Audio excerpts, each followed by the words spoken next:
Welcome everyone. My name is Nikos, aka Sephir, and this is Out of the Box, EDH. Continuing my unique build series for the Lorwyn Eclipsed set, I will talk about Maralen, one of the protagonists of the original Lorwyn saga that is currently the ruler and sovereign of the Fae. Let's see what she has to offer. Maralen, Fae Ascendant, 5 CMC in Sultai colors, 4/5 Elf Fairy Noble, Flying. Whenever Maralen or another elf or fairy you control enters, exile the top 2 cards of target opponent's library. Once its turn, you may cast a spell with mana value less than or equal to the number of elves and fairies you control from among cards exiled with Maralen this turn without paying its mana cost. She seems very straightforward. Most people will build her as a pure elves deck, some as a fairy deck, and some fewer people as a mixed tribal of elves and fairies, which I personally really like. Double tribal decks are very fun if you find synergies between them. I can imagine that she can be a food chain commander as well in the higher brackets. What people don't do with her though is using her as a tribal commander, aka a deck that abuses changeling mechanics and includes many different types of creatures from elves to bears and from zombies to knights. Most such decks tend to be 5-colored, with commanders like the Ur-Dragon or Morophon on the helm, which gives them the full spectrum of colors as well as some other advantages. What Maralen offers though is a winning tool in our command zone in case we come up with some kind of loop, and, most important of all, extra variance in our gameplay, since, with the stealing of our opponents, every game will be different. Also, I will follow a very important deck building restriction. Every single card in my deck that is not a basic land has to do something with a tribe in it. So, no things like rampant growth. We will use things like Thunderhead Migration instead. No Sol Ring is allowed, but Mox Jasper is fair play. And yes, this restriction affects our non-basic lands as well, which leads to a very inexpensive list overall, at about 300 euros. So, let's move to the actual cards of the deck. Our changelings, the core of our deck, should be either extremely cheap to play so that they can trigger other creature type dependent permanents, like our commander, or have some kind of important utility on them that makes their casting worthwhile. Or both, of course.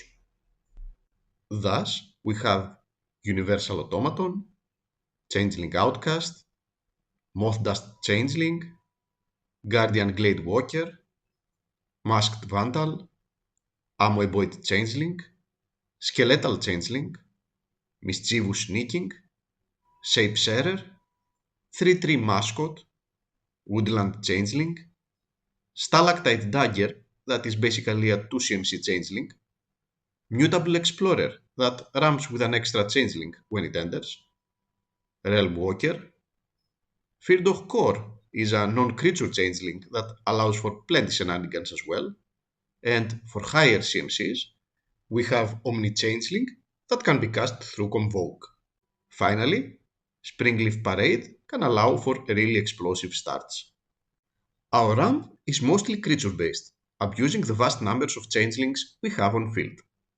Mana Weft Sliver, Gemhide Sliver, Great Divide Guide, Tivar Kel, and Clement all turn our changelings into mana dorks. Priest of Titania, Harabas Druid, Heritage Druid, and Birklaw Rangers also add a bunch of mana, while Merrow Ridgery technically can also untap lands whenever a changeling is cast, among the various other shenanigans it can provide. We also run a few non-creature ramp, like a Black Market Connections, and the before mentioned Mox Jasper, Firdoch Core, and Thunderhead Migration. Apart from the card advantage our commander provides, we have plenty more. Kindred Discovery, Volo, Wirewood Savage, and Rise and Reef all give us extra gas with each changeling that hits the field. Seagate Loremaster is a premier draw engine. Liliana's Contract is a win con with a very good card draw effect on ETB, while Traveling Chocobo, Naban, and technically Necroduality too, double the effectiveness of every ETB effect we have on the field. The deck is very board dependent, so protecting our board is crucial. We run counters in the forms of Silumgar's Scorn, Wizard's Retort, Spellstarter Sprite, board protection through Selfless Saferight. Lord of the Unreal offers hexproof to all of our changelings, while we also run a recursion with either Hakon, Stromgal Scourge, or Patriarch's Bidding. I know Bloodline Binding is the new hot thing for such an effect, but I'm personally not a big fan of it. I mostly need such an effect after a board wipe happened, not when I already have stuff in play to use the Convoke. Finally, we have a few bouncers that help not only with protecting specific pieces, but also in replaying stuff, like Wirewood Symbiote and Hibernation Sliver. Our removal package is also tied to our theme. Ayula can fight whatever she likes. Nameless Inversion is a card that can be found with any creature-specific tutor, but also can be replayed again and again from our graveyard with Hakon, as far as we have the mana for it. Exterminate can kill many specific creatures, but the life loss is not something to pass by either. Keeper of the Nine Gales holds a specific place in my heart, since it can not only get rid of any annoying permanent of our opponents, but also bounce some non-creature permanent of our own, like Springleaf Parade. Finally, we run a few mass removals, like Silumgar and Peer Pressure. Technically, a Toxrill can be run in this spot too, but the Slug is too toxic for my tastes. The deck runs its fair share of tutors. Skyshroud Poacher is our card of choice from the Racist Nemesis cycle. Pyre of Heroes is a great card that many times involves bringing and abusing Hakon. Kateran Summons fetches any changeling to our hand for a single mana, while Celestial Reunion technically fetches any creature we want in play.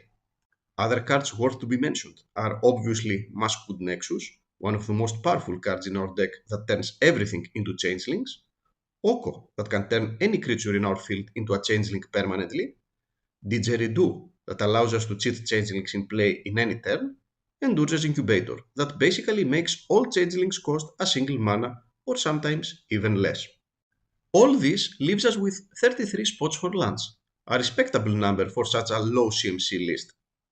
We have lands that care about specific creatures like Guildleaf Palace, Secluded Den, Primal Beyond, Eclipsed Realms, Ally Encampment, Bucolic Ranch, Haven of the Spirit Dragon, Maelstrom of the Spirit Dragon, the new Turtle Lair, Lillipad Village, Sliver Hive, Voldaren Estate, whose blood tokens also offer an alternative way to throw Hakon in our graveyard if we happen to draw him, and of course the classics Path of Ancestry, Cavern of Souls, Unclaimed Territory, Secluded Courtyard, and Abundant Countryside.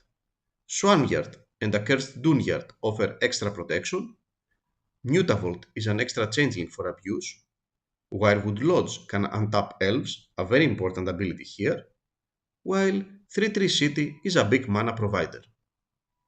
That means we have 10 spots for basics. We will give priority to the forests because of our ramp package. And that's it. That's my Maralen list. A tribal one. I will put the deck list in the video's description.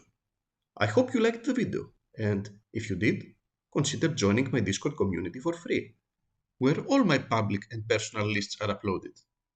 See you around! Thanks for watching, and see you in the next video.